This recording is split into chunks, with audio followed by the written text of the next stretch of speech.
Gagal menang kontra Bolonya. Begini komentar Stefano Pioli. Stefano Pioli mengakui hasil imbang dengan Bolonya adalah kesempatan yang terlewatkan bagi Milan. Sang pelatih juga membantah anggapan bahwa mereka tertekan sebagai pemimpin klasemen Serie A. Ini mengubah momentum perburuan Scudetto karena Inter tertinggal 4 poin dengan 1 pertandingan tersisa untuk dimainkan di tandang Bolonya, dan Napoli hanya terpaut 1 poin dari pemimpin klasemen. Laga ini juga merupakan pertandingan Serie A ke-100 Pioli di bangku kepelatihan AC Milan, dan dia mengharapkan hasil yang lebih baik untuk dirayakan.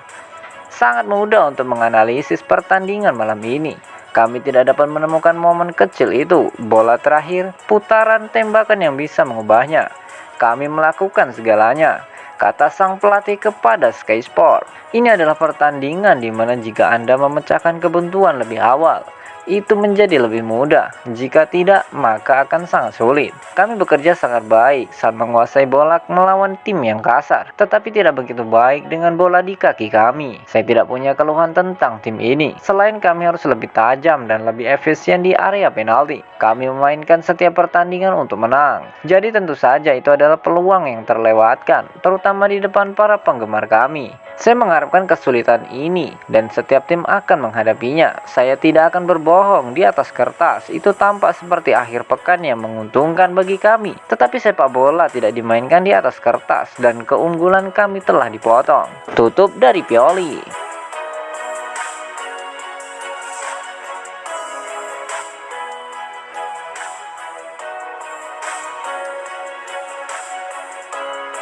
Ibrahimovic bicara soal masa depan usai Swedia gagal lolos Piala Dunia. Striker AC Milan Zlatan Ibrahimovic akhirnya berbicara mengenai masa depannya setelah Swedia gagal lolos ke Piala Dunia usai dikalahkan Polandia pada babak final playoff.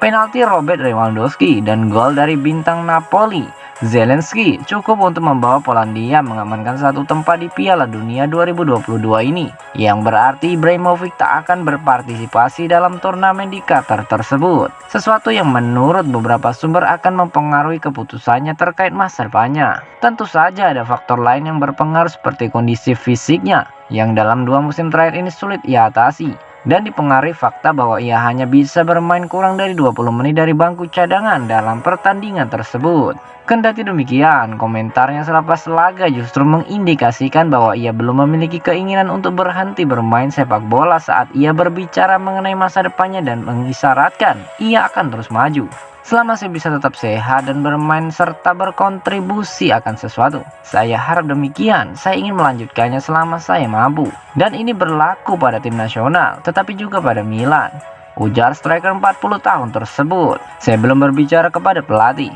tetapi saya lebih suka menemuinya lebih awal. Saya hanya akan memerlukan 1 menit bersamanya dan saya akan kembali ke tim nasional lebih awal, ungkap dari Ibrahimovic.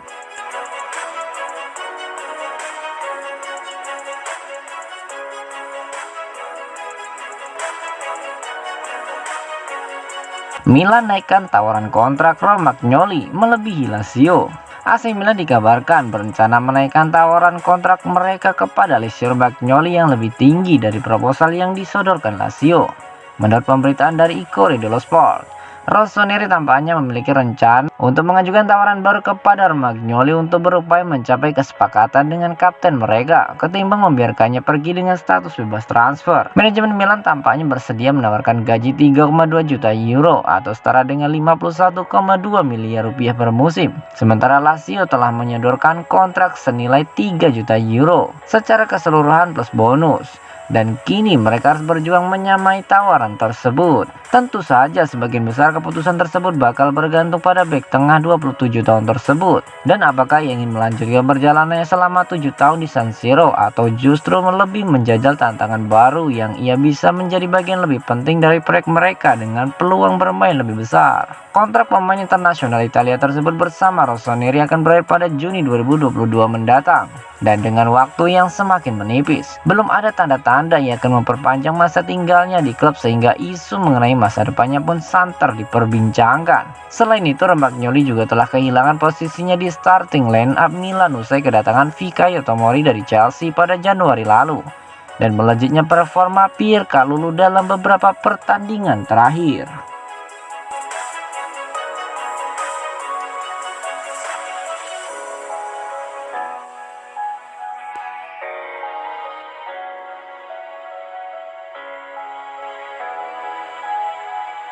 West Ham siap bayar mahal target bek tengah nomor 1 Milan, Steven Botman. West Ham United dikabarkan bersedia membayar mahal cukup besar untuk membajak bek tengah Lille, Steven Botman yang menjadi target nomor 1 AC Milan. Rossoneri tampaknya bakal kembali menghadapi persaingan dari Liga Inggris dalam upaya mereka merekrut Botman dari Lille pada bursa transfer musim panas nanti, mengingat The Hammers juga turut memasuki perburuan. Menurut pemberitaan dari London Evening Standard, West Ham juga tertarik mengamankan servis pemain internasional Belanda tersebut, lantaran mereka sedang menjelajah pasar untuk mencari bek tengah baru dan menganggap bintang Lille tersebut menjadi kandidat yang ideal. Sebuah tawaran setidaknya 35 juta euro atau setara dengan 560 miliar rupiah telah disiapkan The Hammers untuk meyakinkan baik Les Doggers maupun bek 22 tahun itu bahwa klub London tersebut menginginkannya menjadi bagian dari lini pertahanan mereka di masa depan, dan langkah tersebut jelas akan mempersulit rencana Milan. Kendari demikian, Rossoneri memiliki hubungan yang sangat bagus dengan Lille yang seharusnya bisa memberi mereka keuntungan untuk mendapatkan hasil positif dari upaya mereka memburu Botman. Akan tetapi, mungkin bakal sulit bagi raksasa Serie A tersebut bersaing dengan West Ham dan beberapa klub di Inggris dari segi kekuatan finansial, mengingat besarnya pendapatan yang mereka peroleh ketimbang di Serie A. Bagaimanapun, segala kemungkinan masih dapat terjadi dan manajemen tentu berharap bisa menjadikannya sebagai bagian dari skuad mereka musim depan.